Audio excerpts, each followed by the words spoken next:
fascinating question that we can really think about too is that, again, with the devastation of war, with deaths that happen, things like that, will there be both willingness and the ability to look at taking properties and redeveloping them when possibly the ownership may be in question?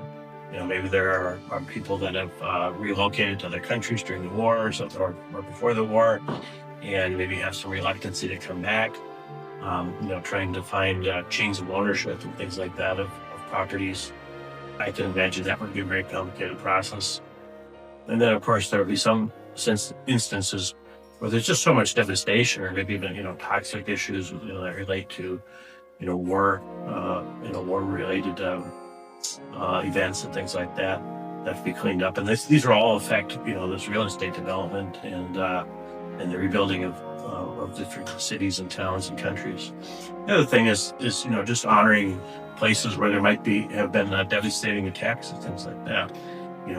There may be some cultural things within each of these communities where they may not want to see redevelopment happen in certain areas or things like that because of the the memory of events that happened during wars and stuff.